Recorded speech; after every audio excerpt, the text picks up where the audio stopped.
semakin hari kami semakin berkenan di hadapan-Mu dan mempermuliakan nama Bapa di surga. Terima kasih Bapa, terima kasih.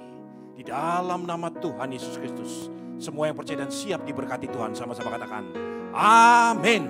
Amin. Shalom saudara.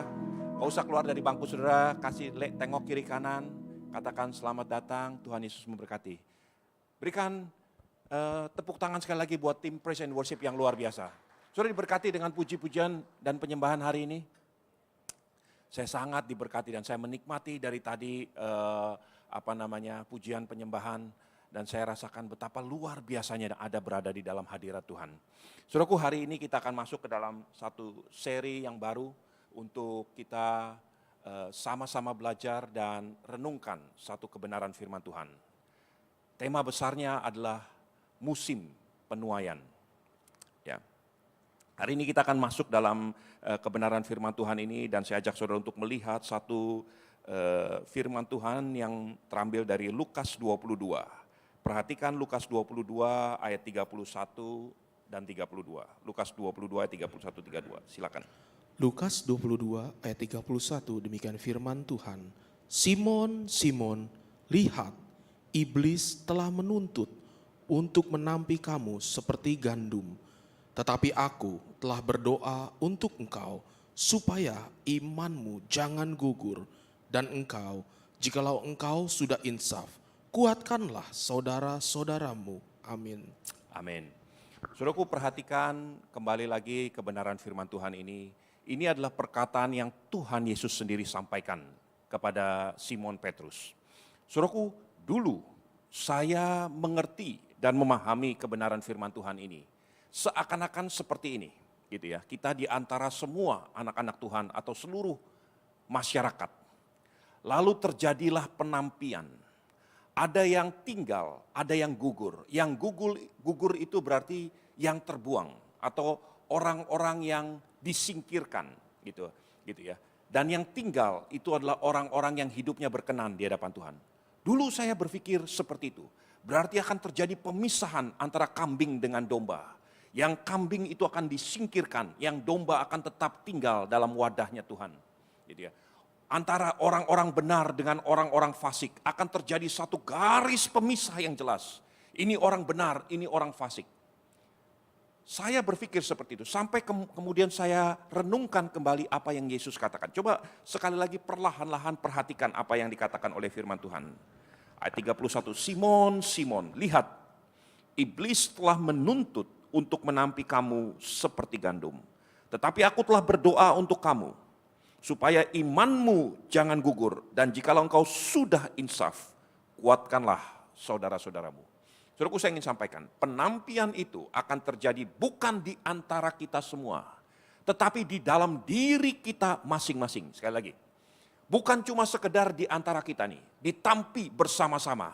Ada yang gugur, ada yang tinggal, tetapi di dalam diri saudaralah penampian itu terjadi. Musim penampian, the season of sifting, itu akan terjadi di dalam diri saya, di dalam hidup saya. Dan bagian-bagian yang tidak berkenan, itulah yang akan gugur. Itu sebabnya Yesus berkata kepada Simon Petrus, Simon, Simon, iblis telah menuntut untuk menampi engkau. Dan engkau, jika engkau sudah insaf, bukan semua saudara, tapi engkau Simon, kalau engkau sudah insaf, kuatkanlah saudara-saudaramu.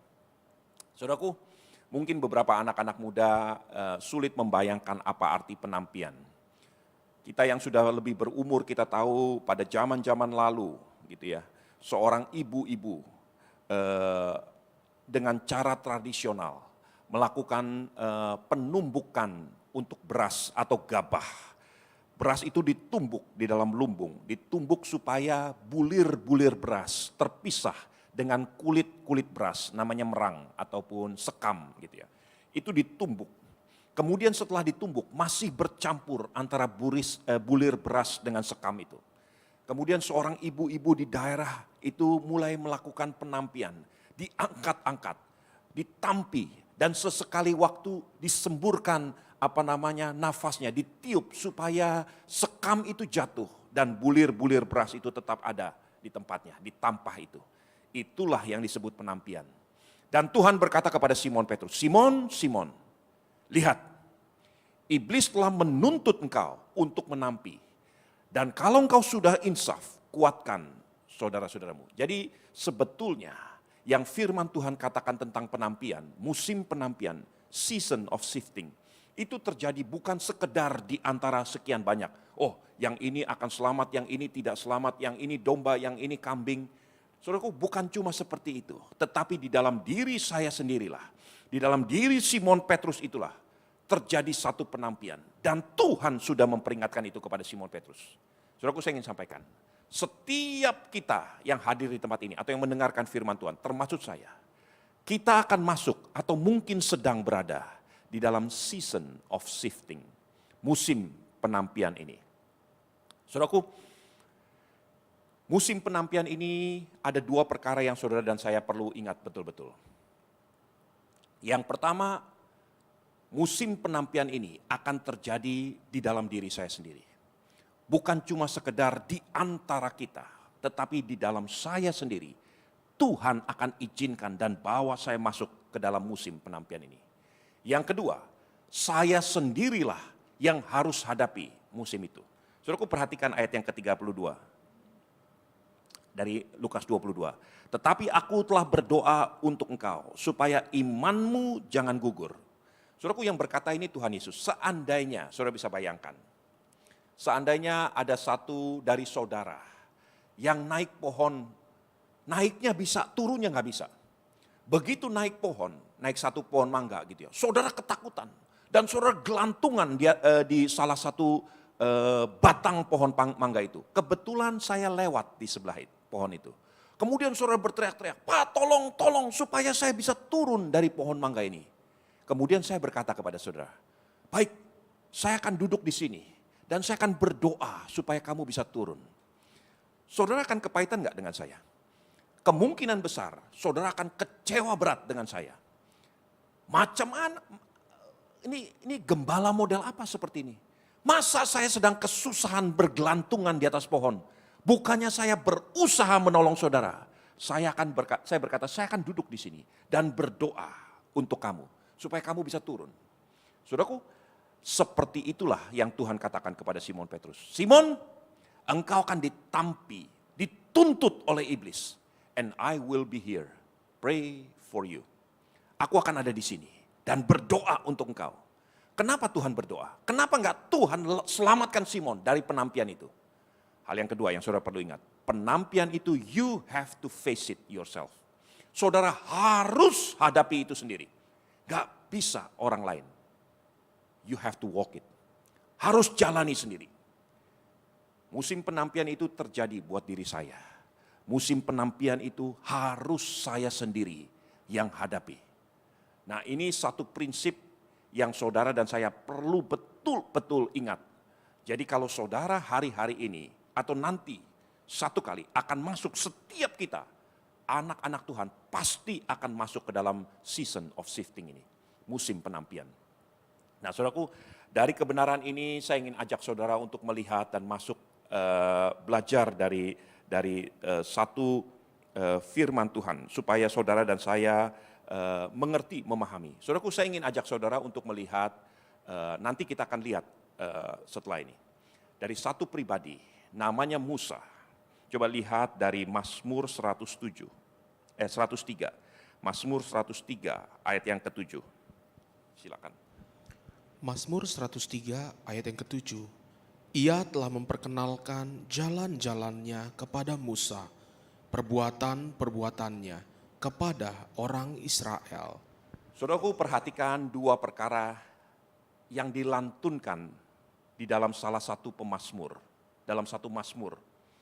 Dikatakan tentang Musa begini, Tuhan telah menunjukkan jalan-jalannya kepada Musa dan perbuatannya kepada Israel. Tuhan tunjukkan, Tuhan ajarkan jalan-jalannya kepada Musa. Tetapi kepada seluruh orang Israel, mereka hanya mengenal perbuatan Tuhan. Saudaraku, seakan-akan kalau saudara baca sepintas, saudara nggak akan melihat perbedaannya. Tapi ini dua perbedaan yang sangat luar biasa besarnya. Saudaraku, Musa mengenal jalan-jalan Tuhan. Israel pada umumnya hanya mengenal perbuatan Tuhan. Nah, sambil saudara mendengar firman Tuhan, saudara bertanya kepada dirimu sendiri, do I know His ways or do I know only His works? Apa saya tahu jalan-jalan Dia atau saya hanya tahu perbuatannya? Israel hanya mengenal perbuatan Tuhan. Israel tidak mengenal jalan-jalan Tuhan. Tetapi Tuhan tuntun Musa untuk mengenal jalan-jalannya. Di dalam Keluaran 20 ayat 20 dan 21, nanti saudara pulang saudara bisa baca sendiri. Satu kali ada satu pemandangan yang begitu spektakuler. Tuhan hadir di gunung Tuhan dalam bentuk halilintar, guruh-gemuruh yang sangat-sangat menakutkan.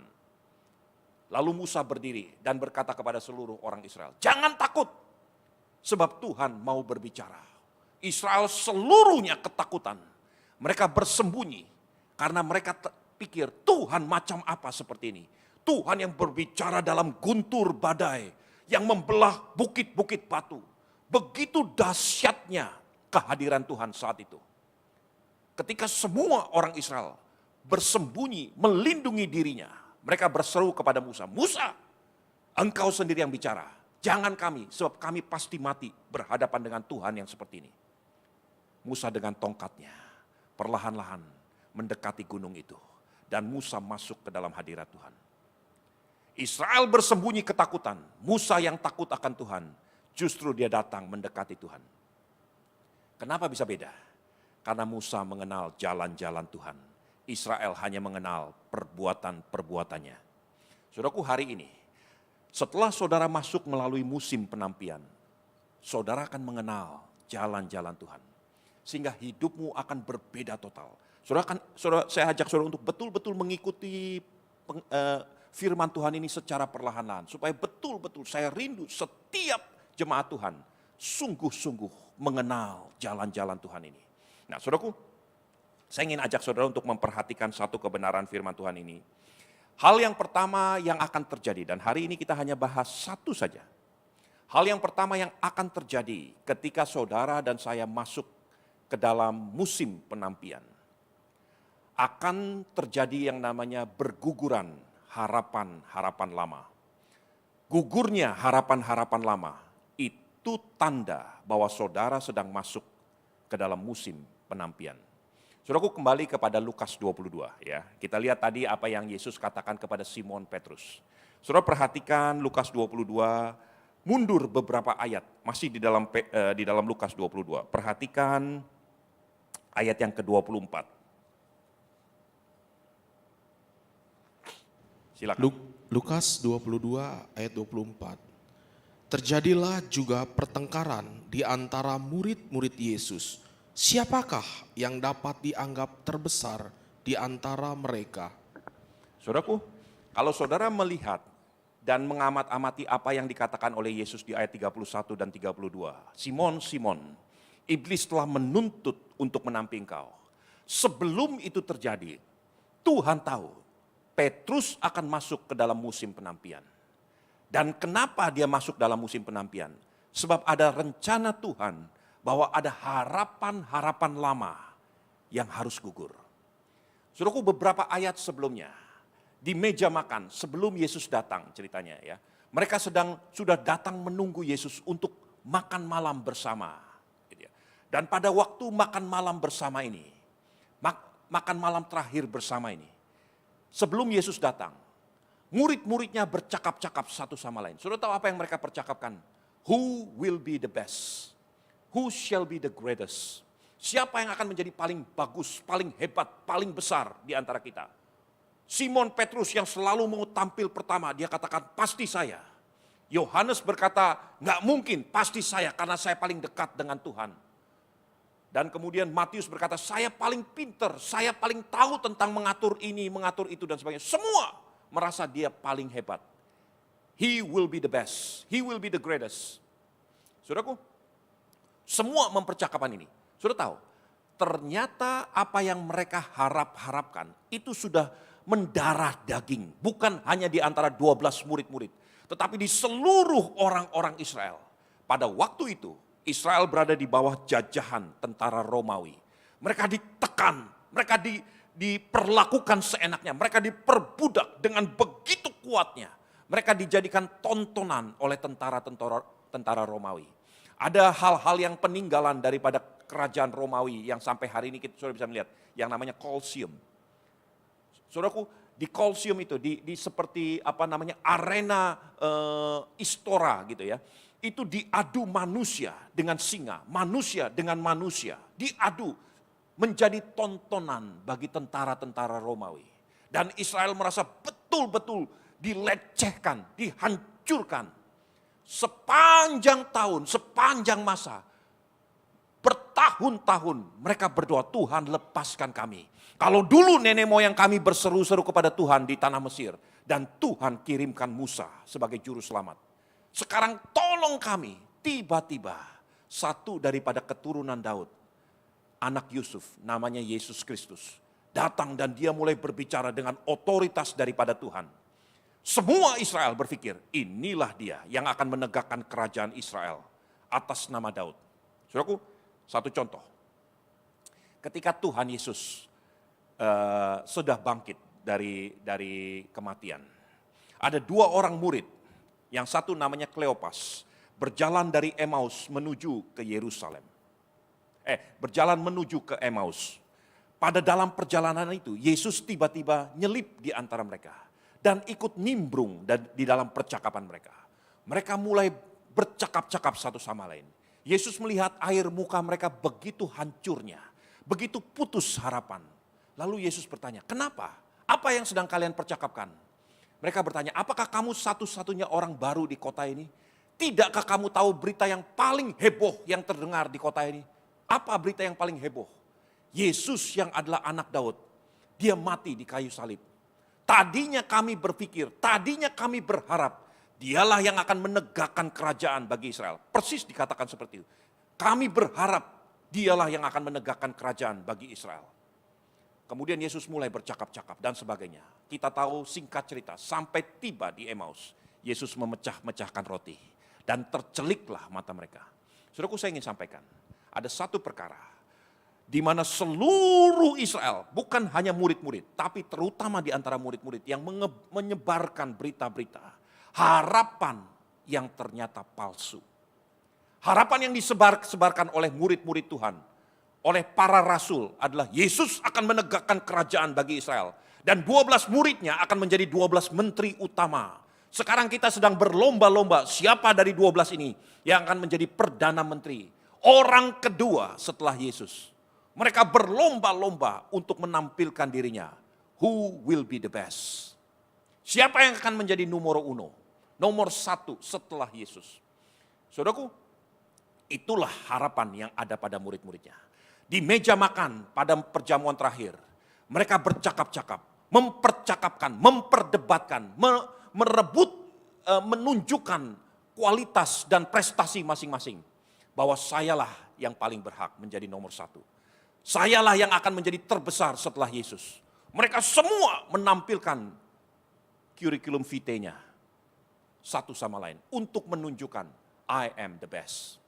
Saudaraku, ketika Yesus masuk, langsung Yesus berkata kepada Simon Petrus, Simon, Simon, lihat, iblis telah menuntut engkau untuk menampi engkau. Dan kalau engkau sudah insaf, sadarkan saudara-saudaramu. Saudaraku, saya ingin sampaikan, apa yang sebetulnya Yesus sampaikan kepada Simon Petrus. Simon, ketika engkau masuk ke dalam musim penampian, akan ada harapan-harapan lama yang gugur. Saya ajak saudara untuk melihat Yohanes 2 ayat 19 sampai 20. Yohanes 2 ayat 19 sampai 20. Yohanes 2 ayat yang ke-19, demikian firman Tuhan. Jawab Yesus kepada mereka, rombak bait Allah ini dan dalam 3 hari aku akan mendirikannya kembali. Lalu kata orang Yahudi kepadanya, 46 tahun orang mendirikan bait Allah ini dan engkau dapat membangunnya dalam 3 hari. Saudara perhatikan, musim penampian bukan hanya akan terjadi buat orang di luar sana. Musim penampian akan dimasuki oleh anak-anak Tuhan, termasuk para rasul. Hamba-hamba Tuhan, saudara dan saya akan masuk ke dalam season of shifting. Di dalam musim penampian inilah Tuhan berkata, ini di dalam gereja Tuhan. Satu kali Yesus sedang masuk ke dalam bait Allah. Dia melihat ada meja-meja penukar uang. Ada pedagang-pedagang merpati, pedagang domba, pedagang lembu dan sebagainya. Lalu Yesus begitu marahnya, dijungkir balikan meja-meja penukar uang. Kandang-kandang merpati diobrak-abrik sehingga berterbangan para merpati-merpati. Domba-domba itu diusir keluar dari bait Allah. Dan Tuhan berkata begini, rombak bait Allah ini, dan dalam 3 hari aku akan bangun kembali. Orang-orang gak ngerti, saudaraku. Mereka berkata gini, 40-an tahun leluhur kami, nenek moyang kami membangun bait suci ini. 40 tahun. Bagaimana mungkin dia, anak tukang kayu, bisa merombak bait Allah dalam waktu 3 hari. Saudaraku, saya ingin sampaikan, 40 tahun itu bicara tentang satu masa, satu generasi. Dan Tuhan katakan, hancurkan semua ini. Harapan-harapan yang dibangun di dalam bait Allah sekalipun, selama satu generasi, robohkan semuanya. Dan aku akan bangun kembali dalam waktu 3 hari. Kebangkitan Yesus dari kematian akan merubah total seluruh harapan-harapan yang palsu, harapan-harapan yang lama. Saudaraku, saya ingin sampaikan dan saya ingin ingatkan sekali lagi. Inilah yang akan pertama-tama terjadi. Ketika saudara masuk ke dalam musim penampian, akan gugur harapan-harapan lama. Hari-hari ini saya melihat pandemik yang berkepanjangan. Ya, orang beranggapan hanya beberapa bulan, mungkin sampai setengah tahun. Lama-lama orang beranggapan 1 tahun, sekarang sudah hampir 2 tahun terjadi. Dan orang berkata begini, ini gak akan hilang. Mari kita belajar hidup harmonis, hidup berdampingan dengan coronavirus. Berjalan bersamaan, live together in harmony. Biarkan coronavirus itu ada dan kita tetap ada. Cuma kita sekarang menggunakan protokol kesehatan.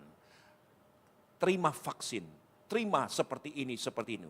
Lama-kelamaan ini menjadi bagian seperti flu, seperti virus-virus yang lain. Kita bisa hidup berdampingan, tapi kita punya kekuatan untuk melawan itu. Gak bisa dihindarkan. Saudaraku, dalam proses yang berkepanjangan ini, manusia mulai berubah, jungkir balik, usaha berubah, pola pandang manusia berubah. Saya melihat rumah tangga di format ulang, gitu ya, di structure ulang.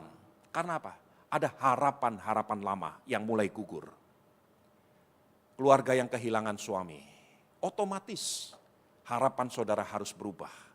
Dulu yang bergantung kepada suami, sekarang gak ada lagi suami sebagai breadwinner di dalam rumah tangga, sebagai penopang rumah tangga. Harus bagaimana? Harapan itu berubah total. Anak-anak bisa putus sekolah. Orang tua dua-duanya meninggal, satu contoh. Berubah total pandangan anak-anak. Sekarang dulunya bergantung, bersyukur, wah sekolah, uang tinggal minta papa mama. Semuanya terjamin, sekarang gak ada papa mama. Apa yang harus saya lakukan? Bagaimana masa depan? Bagaimana bayar ini, bayar itu dan sebagainya. Saudaraku, manusia yang menghadapi seperti ini, total dia harus berubah. Karena harapan, mimpi-mimpi lama itu akan gugur.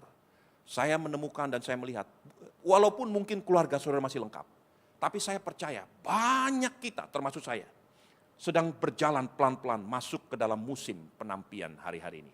Ada harapan-harapan lama yang gugur. Saudaraku, biarkan harapan lama itu gugur. Sebab sebagian harapan lama itu bukan hanya palsu, tapi menyesatkan. Dan kalau saudara tidak berani let it go, maka harapan itu bisa membunuh saudara. Douglas MacArthur adalah seorang jenderal yang sangat luar biasa terkenal di dalam sejarah militer Amerika. Dia bercerita tentang teman satu angkatannya, namanya John McNamara. John McNamara adalah seorang prajurit combat yang luar biasa. Dan dia kemudian masuk ke dalam angkatan laut. Saudaraku, satu kali ibunya daripada John McNamara memberikan satu kalung dengan bandul uang logam 25 sen, disebut quarter di Amerika. Quarter yang dibolongin itu menjadi bandul kalung. Dan ibunya berkali-kali bicara tentang nama Tuhan kepada John McNamara. John McNamara menerima itu dengan telinga yang kosong, masuk kuping kiri, keluar kuping kanan. Terus berkali-kali mamahnya bicara tentang nama Tuhan. Sebelum meninggal, mamahnya memberikan kalung itu dengan bandul uang logam 25 sen. John, kamu terima ini uang. Mungkin satu kali kamu bisa melihat apa yang mamah berusaha sampaikan. Satu kali dalam combat, John McNamara ditembak dan peluru itu persis mengenai jantungnya. Tapi John McNamara berhasil hidup. Saudara tahu kenapa? Karena peluru itu terkena persis kepada bandul uang logam 25 sen ini. Sehingga uang logam itu mulai melengkung, melengkung gitu ya. Tapi nyawanya selamat. John McNamara bertumbuh dengan berpikir bahwa uang logam ini yang diberikan oleh mamahnya yang sangat dikasih sebelum matinya. Ini ternyata jimat dikatakan. Wah, ini juru selamat saya. Kenapa mamah pesan-pesan terima ini? Dulu dia terima dari mamahnya, dari neneknya. Neneknya kirim turun kepada mamahnya. Mamahnya serahkan kepada John McNamara. Berarti ini jimat yang menyelamatkan saya. Kemanapun dia pergi, dia pakai jimat itu. Dan dia begitu yakinnya. Dia menjadi prajurit yang begitu beraninya. Satu kali dia menjadi kapten dari kapal selam Amerika. Dengan tanpa mengandalkan apa-apa. Begitu yakinnya, begitu overconfidentnya John McNamara. Satu kali dia melanggar beberapa aturan-aturan.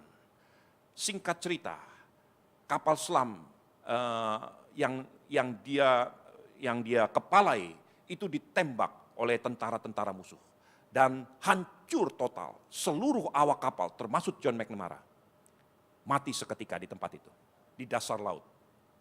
Saudaraku, beberapa tahun setelah itu Amerika berhasil mengangkat kapal selam ini dan dibawa ke darat. Pada waktu diangkat, semua sudah menjadi mayat. Bukan hanya menjadi mayat, sudah hancur total. Termasuk mayat John McNamara. Dan mereka mengenali mayat John McNamara. Kenapa? Karena tulang-tulangnya masih ada satu bagian lehernya masih bergantung kalung itu. Kalung yang diberikan oleh mamahnya sudah mulai hancur, sudah mulai rusak-rusak. Satu koin itu mulai penuh dengan karang-karang kecil. Dan hanya ada satu bagian kecil dari koin itu yang masih bisa terbaca. Tulisannya begini, in God we trust. Kalau saudara melihat seluruh mata uang Amerika, ada tulisan ini, in God we trust. Kepada Tuhan kami percaya. That's the message yang Mama John McNamara berusaha menyampaikan bertahun-tahun kepada anaknya. Tapi anak yang bebal punya harapan yang keliru. Dia pikir itu adalah jimat. Dia pikir itu adalah juru selamatnya. Karena satu kali pernah menyelamatkan dia, ketembak. Dan peluru itu tersandung dengan koin ini. Saudaraku, padahal mamahnya ingin mengatakan berkali-kali, put your trust in God. Serahkan kepercayaanmu kepada Tuhan. Saudaraku, saya ingin sampaikan, harapan yang salah, kalau saudara tidak relakan untuk itu jatuh, satu kali bisa menghancurkan saudara sendiri. Biarkan dirimu menerima harapan-harapan yang benar. Saudaraku, waktu terus berjalan. Saya ingin kembali kepada kisah Musa. Ya. Musa adalah seorang pribadi yang dikatakan di dalam Mazmur 103 tadi. Kepada Musa, Tuhan menunjukkan jalan-jalannya. Kepada Israel, mereka mengenal perbuatan-perbuatan Tuhan. Masing-masing kita coba buka diri kita sendiri masing-masing. Bertanya kepada diri kita sendiri. How far do I know my God? Berapa jauh saya kenal Tuhan saya? Apakah saya mendeteksi Tuhan hanya karena saya melihat perbuatan-perbuatan tangannya? Atau saya mengenal Tuhan karena saya mengenal jalan-jalannya? Yang membuat manusia langgeng, yang membuat manusia tetap kokoh. Bukan karena dia melihat mujizat yang Tuhan buat. Bukan karena dia melihat perbuatan tangan Tuhan. Banyak orang murtad dan menghancurkan nama Tuhan sekalipun sudah melihat perbuatan tangan Tuhan. Apa yang terjadi dengan Yudas Iskariot? Berapa banyak mujizat demi mujizat disaksikan oleh Yudas Iskariot. Kenapa dia sampai murtad dan menjual nama Tuhannya sendiri? Karena dia nggak mengenal jalan-jalan Tuhan. Musa adalah satu pribadi yang Mazmur 103 katakan. Kepada Musa Tuhan menunjukkan jalan-jalannya. Kepada Israel mereka mengenal perbuatan tangannya. Saya rindu setiap jemaat Tuhan yang Tuhan percayakan di tempat ini. Saudara mengenal jalan-jalan Tuhan Allahmu. Supaya hidupmu kokoh. Dan untuk mengenal itu ada harapan-harapan yang Tuhan izinkan gugur. Saudaraku, sebagai hamba Tuhan saya menemukan berkali-kali. Ada jemaat yang sepertinya sudah tumbuh. Tetapi ada sesuatu yang keliru dalam pertumbuhan rohaninya. Ada satu ibu beberapa tahun yang lalu datang marah-marah kepada saya. Saya bingung kenapa dia marah-marah. Dia katakan gini, ini karena Bapak gak buat yang namanya ibadah kaum pria. Sehingga suami saya sekarang punya selingkuhan. Dan meninggalkan saya, hendak menceraikan saya. Jadi suaminya berselingkuh, itu karena saya gak buat ibadah kaum pria.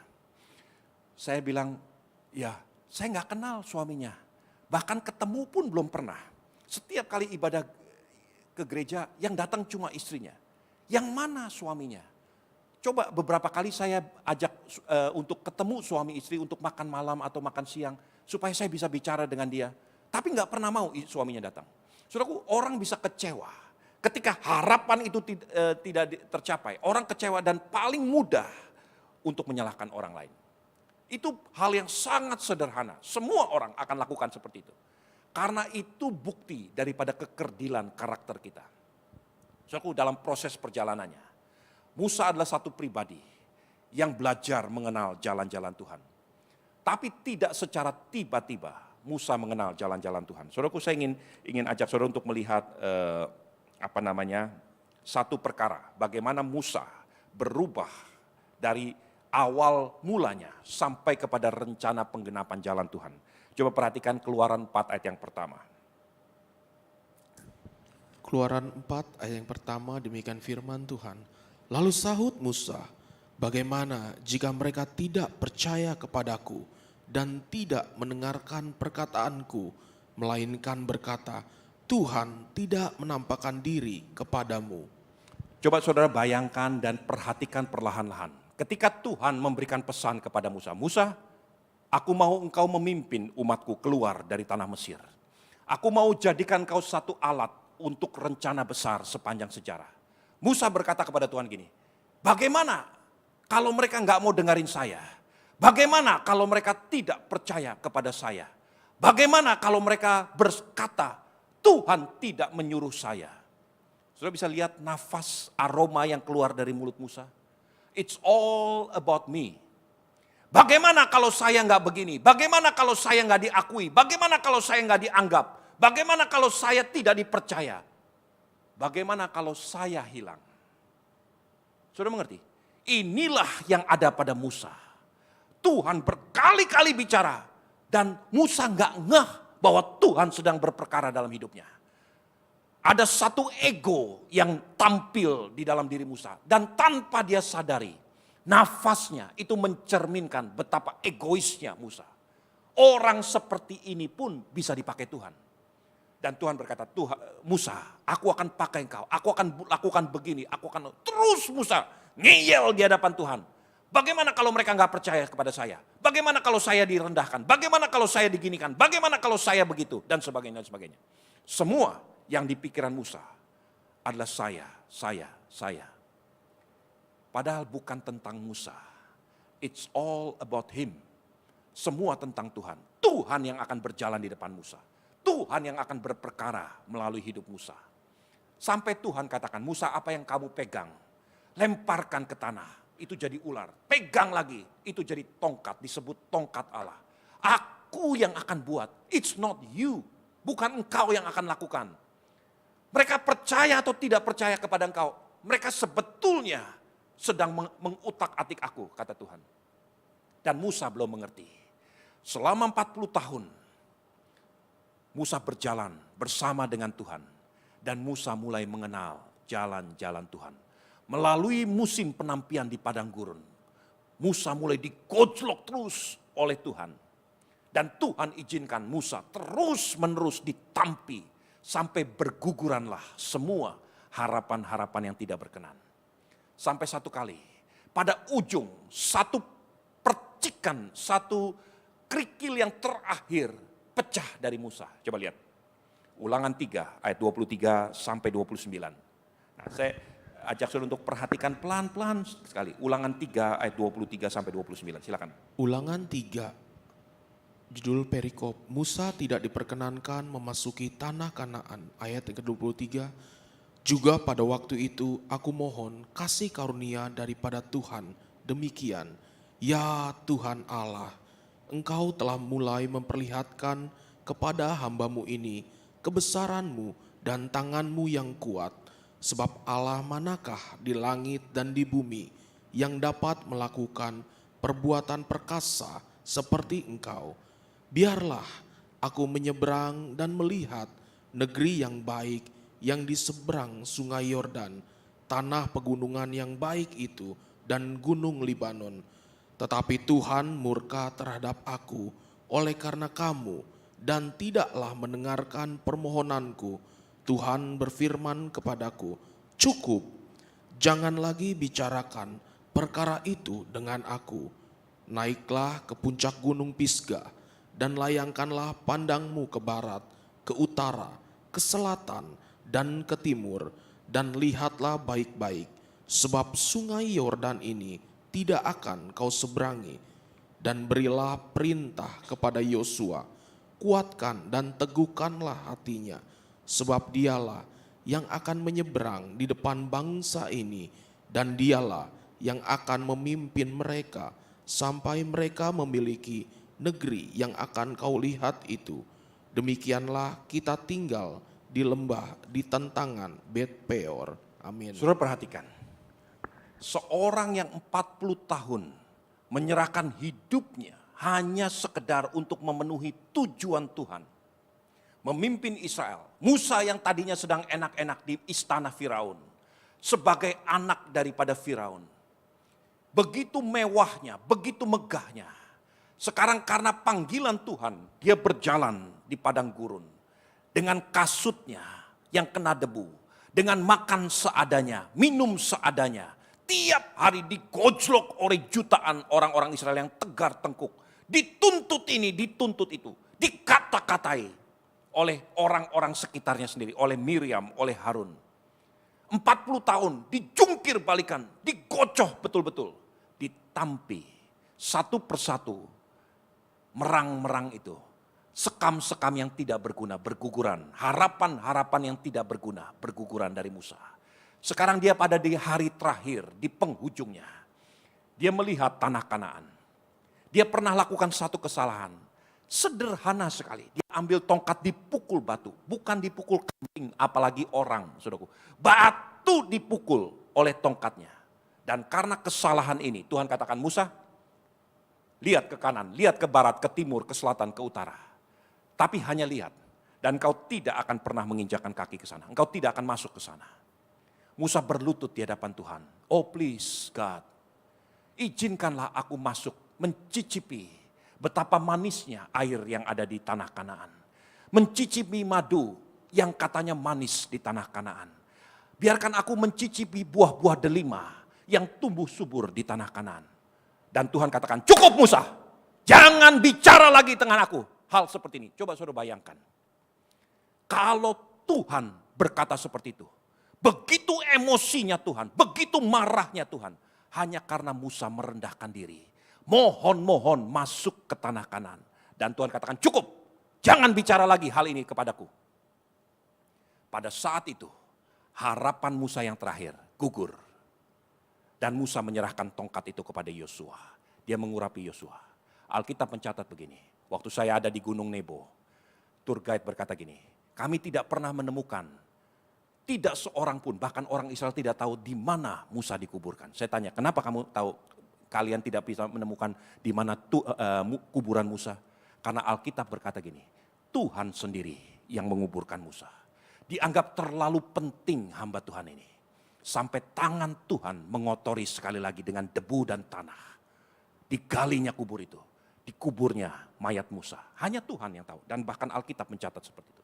Saudaraku, dalam posisi terakhir, ketika harapan terakhir itu mulai gugur, mulai jatuh, Tuhan menemukan Musa sempurna di hadapan Tuhan. Pada waktu Tuhan dipermuliakan di atas gunung Tabor, di tanah perjanjian, ada dua manusia yang diizinkan berdampingan dengan Tuhan. Satu Elia, satu Musa, dalam tubuh kemuliaan. Saudaraku, saya ingin sampaikan, kalau Tuhan izinkan harapan-harapanmu kandas hari-hari ini, gugur hari-hari ini, that's okay. Karena Tuhan ingin menggantikan harapan yang baru. Saya ingat ada satu kisah tentang 3 tunas pohon. Katakanlah namanya si Udin, si Ujang, dan si Unang. Si Udin, si Ujang, dan si Unang adalah 3 tunas pohon kecil yang tumbuh bersamaan di satu hutan. Mereka seperti layaknya anak-anak kecil, punya mimpi-mimpi, punya harapan-harapan yang indah. Si Udin berkata begini, satu kali kalau saya besar, batang pohon saya akan menjadi begitu kuat dan begitu indahnya, begitu harumnya. Dan saya akan menjadi satu tempat tidur bagi seorang raja atau bangsawan yang setiap hari bisa mencium betapa harumnya aroma yang keluar dari batang saya. Si Ujang berkata begini, kalau saya berbeda, satu kali harapan saya tumbuh menjadi pohon yang begitu besar, begitu kuat, sampai begitu kuatnya pori-pori saya itu sama sekali tidak bisa tembus oleh air. Dan saya akan menjadi satu perahu pesiar yang begitu luar biasanya. Para bangsawan akan duduk berlayar bersama-sama di atas perahu pesiar yang terbuat dari batang kayu saya. Si Unang berkata gini, harapan saya cuma satu, supaya saya tumbuh kuat dan urat-urat saya menjadi begitu baiknya. Warna urat-urat itu begitu indahnya sampai saya dianggap layak untuk dibentuk menjadi satu tahta di mana seorang raja boleh duduk di atasnya. Waktu berganti waktu, musim berganti musim. Si Udin, si Ujang, dan si Unang tumbuh menjadi pohon yang besar. Satu ketika musim dingin yang berkepanjangan di wilayah itu, dan begitu banyaknya salju yang turun, sampai salju itu menutupi semua ranting-ranting daripada pohon si Udin. Kemudian begitu beratnya dan tidak mampu menahan, maka patahlah batang kayu daripada si Udin. Sejak waktu itu dia berpikir, hancurlah semua harapan saya. Saya akan habis total. Saya belum menjadi pohon yang mengeluarkan wangi-wangian yang bagus. Tetapi sekarang saya sudah hancur, dipotong oleh manusia, dibentuk balok-balok. Saudaraku, kemudian musim berganti musim. Ketika pada satu musim hujan yang berkepanjangan, di mana akar-akar daripada kayu pohon daripada si Ujang itu mulai menjadi rapuh karena terendam air, maka rubuhlah juga pohon si Ujang ini. Dan ketika rubuh, dibelah-belahlah kayunya itu dan dijadikan balok-balok dan disingkirkan. Dia berpikir, habislah harapan saya.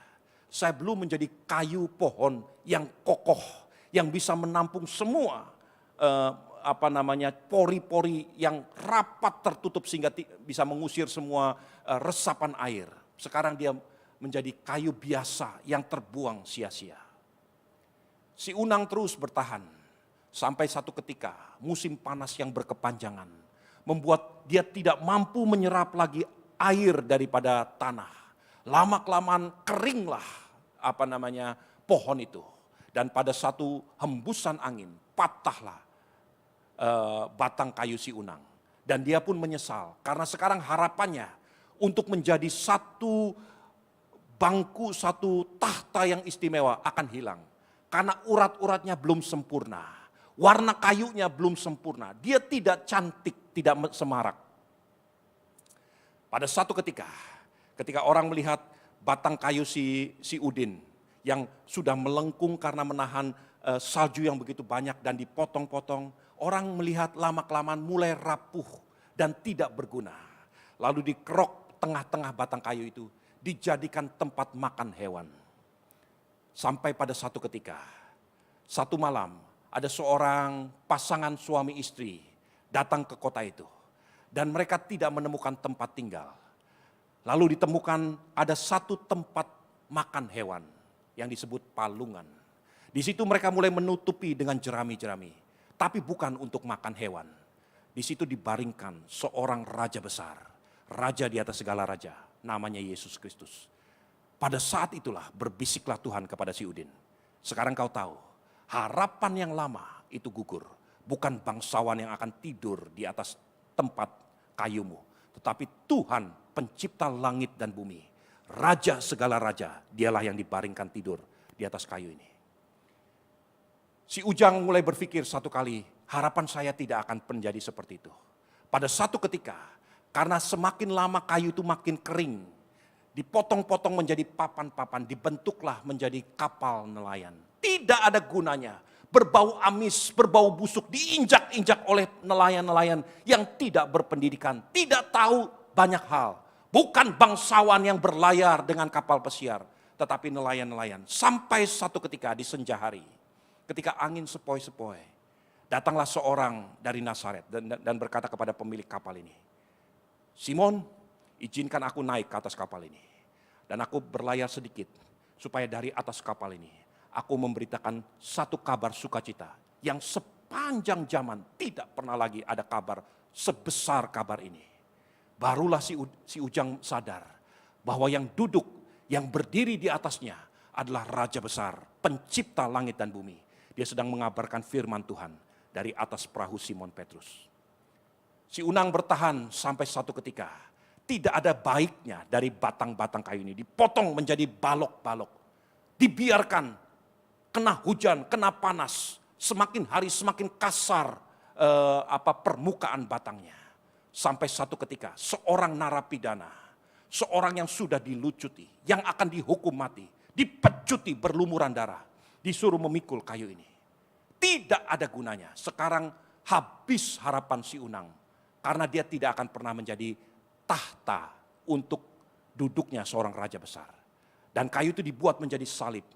Sampai hari ini, setiap manusia di kerajaan-kerajaan, saudara pergi ke Buckingham Palace, saudara akan melihat ada lambang kayu salib. Saudara pergi ke Gedung Putih, saudara akan melihat lambang kayu salib. Presiden Abraham Lincoln pertama kali berlutut di hadapan kayu salib itu. Dan berdoa, Tuhan, ketika Civil War sedang terjadi, meminta hikmat dari Tuhan. Berharap kepada Tuhan, menghadapkan wajahnya kepada kayu salib ini. Saudaraku, saya ingin sampaikan kepada saudara dan saya. Semua saudara, buka hatimu. Mungkin ada harapan-harapan yang Tuhan izinkan jatuh hari-hari ini. That's okay. Karena itulah cara Tuhan menampi saudara. Di dalam musim penampian yang akan terjadi pertama, gugurnya harapan-harapan lama. Gugurnya harapan-harapan yang menyesatkan. Harapan-harapan yang semu. Supaya Tuhan memberikan harapan baru. Yeremia 29 yang ke-11 berkata begini. Aku tahu rancangan yang ada padaku untukmu. Yaitu rancangan damai sejahtera. Dan hari depan yang penuh harapan. That's for you. Amin. Mari tundukkan kepala, saya undang hamba-hamba Tuhan untuk tampil ke depan. Semua saudara tundukkan kepala. Dan mengucap syukur kepada Tuhan hari ini. Haleluya. Buka hatimu di hadapan Tuhan. Semua buka hatimu di hadapan Tuhan. Sekarang hanya engkau dan Tuhan. Mungkin hari-hari ini saudara sedang masuk ke dalam musim penampian. Season of shifting. Yang terjadi pertama adalah gugurnya harapan-harapan lama. Tetapi sekalipun itu gugur, tetap berharap kepada Tuhan. Katakan kepada Allahmu, tak pernah berakhir kasih setiamu, selalu nyata dalam hidupku, tak pernah berhenti berharap padamu. Yesusku, kau segalanya. semua mata tertutup. Saudaraku, sebagai hamba Tuhan, saya ingin berdiri di tempat ini dan bertanya kepada saudara. Adakah saudara di tempat ini yang sedang mendeteksi bahwa dirimu sedang dituntun masuk ke dalam season of shifting, musim penampian yang Tuhan izinkan, bahkan Tuhan sendiri tuntun saudara? Kalau itu saudara, angkat tanganmu di hadapan Tuhan. Tanda pertama yang saudara akan hadapi atau sedang saudara hadapi adalah gugurnya harapan-harapan lama. Sebagai hamba Tuhan, saya ingin sampaikan, that's okay. Karena Tuhan akan berikan sesuatu yang baru. Tuhan akan berikan mimpi yang baru, harapan yang baru, supaya hidupmu berkenan di hadapan Tuhan. Kalau saudara mau terima mimpi yang baru, harapan yang baru ini, angkat tanganmu di hadapan Tuhan. Sekarang letakkan tanganmu sendiri di dadamu masing-masing. Katakan kepada Allahmu, tak pernah berakhir kasih setiamu,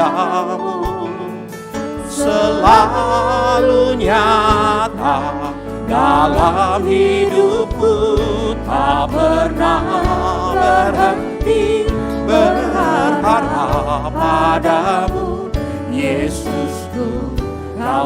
Katakan kepada Allahmu, tak pernah berhenti. Haleluya. Kasih setiamu selalu nyata dalam hidupku, tak pernah berhenti berharap padamu, Yesusku, Kau segalanya. Saudara lihat ke depan. Ada satu perkara yang Tuhan katakan kepada Daud. Musim penampian itu tidak untuk selama-lamanya. Mazmur 126 berkata begini. Orang-orang yang berjalan maju dengan mencucurkan air mata akan pulang dengan bersorak-sorai.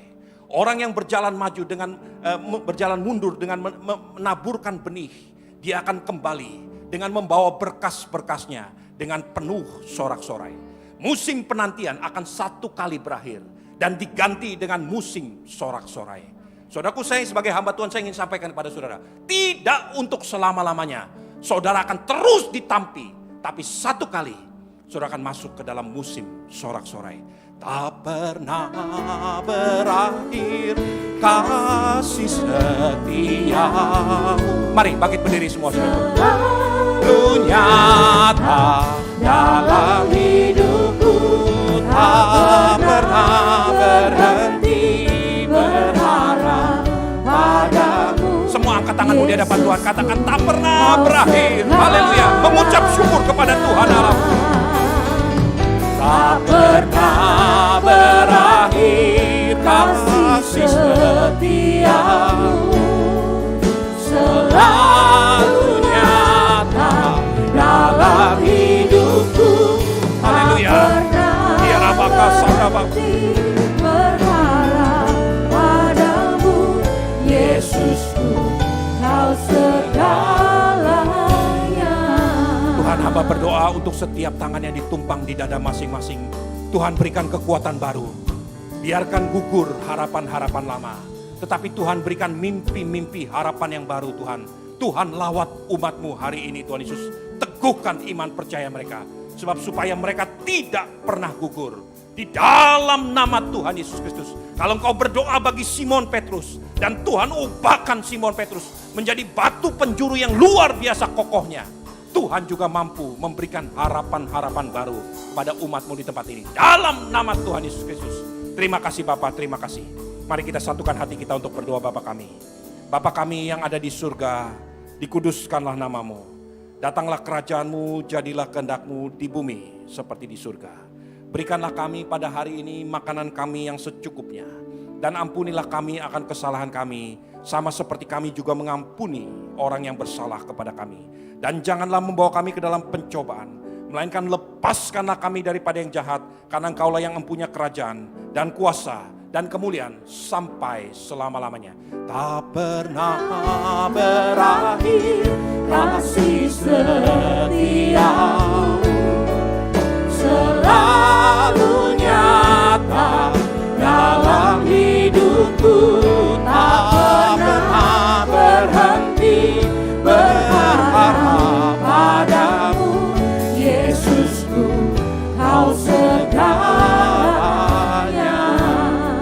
gereja Tuhan, angkatlah kedua tanganmu.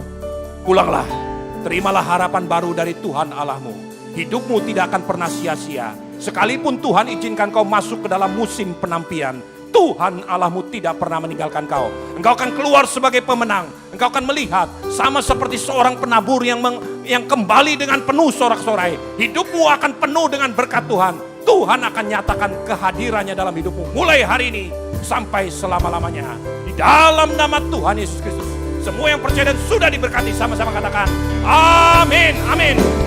Terima kasih Yesusku, terima kasih Yesusku. Puji syukur hanya bagi Tuhanku. Terima kasih Yesusku, terima kasih Yesusku. Puji syukur hanya bagi Tuhanku.